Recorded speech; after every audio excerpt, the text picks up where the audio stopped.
Hi, I'm Joey. This is my story. My little brother, Clark, is definitely the baby of the family. My parents dote on him, especially my dad, and to be honest, I do too.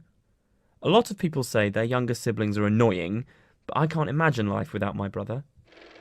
A few months ago, Clark was diagnosed with a rare cancer. We were devastated. After talking with his doctors, it seemed like the only option was a surgery that health insurance would only partly cover. My family is low income. My dad is a police officer, but his salary barely stretches to care for a whole family, let alone for his sick kid. I didn't know what to do. My parents were sad and worried all the time. They put every cent of their savings into Clark's medical care. I noticed we had less to eat. And my mum said no new clothes, not even from the thrift store, even though I was rapidly growing out of my old ones. I didn't complain. Even when my stomach was growling during school, or when other kids made fun of my too small jeans, I was too worried about my brother. I pushed myself harder in school, even though I had no focus. I didn't want to give my parents any more reason to worry. It was because I was staying up so late to study that I noticed my dad leaving the house at night, even when he didn't have a night shift. That made me nervous. What if the stress was too much for him, and he was becoming an alcoholic or something? That didn't seem like my dad, though. My dad would never spend money on booze when Clark needed him. Our dad was a hero. One night, I followed him. I saw him go into the corner market. I watched through the window as he greeted some people. Everyone in town knew him. A little while later, he came out again, but I hadn't seen him buy anything. The next day, our cabinets were stocked with beef jerky and other snacks. I told myself my dad must have bought them at the market, and I just hadn't seen him pay. But I had an uneasy feeling. This became a pattern. My dad would leave at night, and in the morning there would be cans of soup, or new bottles of Tylenol, or a new pair of jeans for me. And one morning, he was at the computer. So happy, he was practically singing. When he got up to go to the kitchen, I looked at the screen and saw that he was listing some jewellery on eBay. It appeared that my dad, my hero, had become a thief. I didn't know what to do. Should I confront him? He was doing it for a good reason. We needed every bit of his paycheck to pay for Clark's surgery, but we also needed to eat. And my dad was a police officer. He couldn't break the law unless he absolutely had to. I decided not to say anything. Clark's health was the most important thing. One day, I came home to find my mum sobbing. "What's wrong?" I asked, terrified that something had happened to Clark. "Your dad's at the station," she cried. "He was caught on camera stealing from the jewellery store." "He was arrested?" I could feel panic rising in my chest. She shook her head. "No, the chief was the one who saw the security footage. He and your dad have been friends for a long time. He wanted to give your dad a chance to explain." "That's good," I said, hopefully. "As soon as the chief hears the truth, he'll let dad go." Mum wiped her eyes. "Your dad doesn't want to tell him. He says he knows he broke the law and he deserves the same punishment as any of the criminals he's arrested over the years." I was shocked and furious. My dad's moral code was going to leave the family with nothing. So now he decides to play the martyr. Where was his conscience when he was stealing from every shop in town? My mum looked stunned. "You knew?" "I saw him one night," I mumbled. "And then we started getting all that new stuff."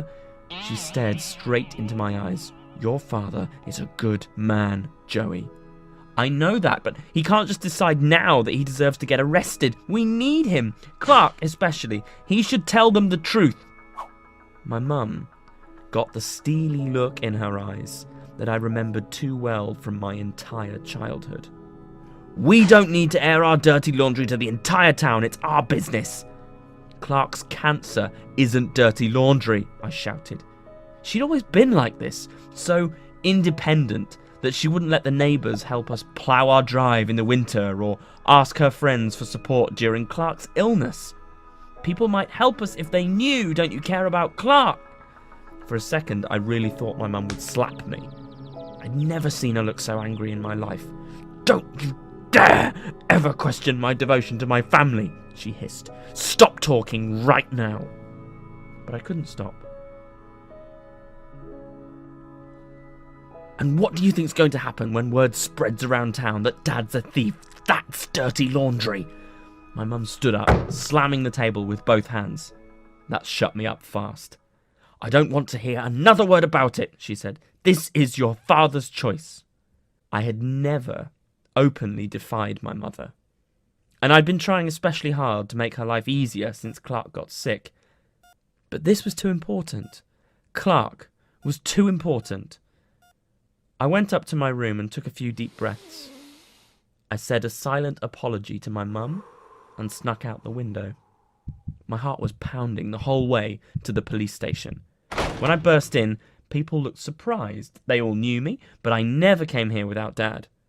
A couple of them looked disgusted, like they knew I was the son of a criminal. "I need to see the chief," I panted. "He's busy right now," said one of the desk workers. "You can't see him." But just then, the chief walked out from the back. "Joey." There was a mix of emotions on his face. "Come on, back to my office." "Is my dad here?" I asked when we were sitting down.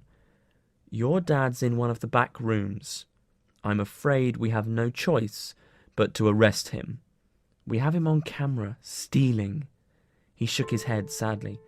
"I never thought your dad would become a corrupt officer." "He's not corrupt," I insisted. And then I poured out the whole story about Clark. I knew my parents might hate me for it, but if there was a way to get my dad out of this, I had to try.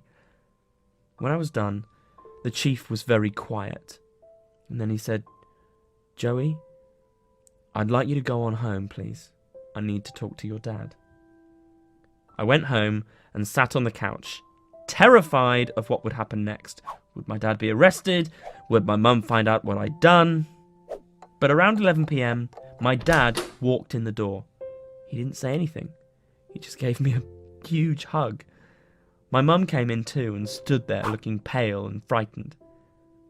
"They're giving me a second chance," Dad said finally. "Thanks to Joey." My heart swelled. I couldn't believe it had worked.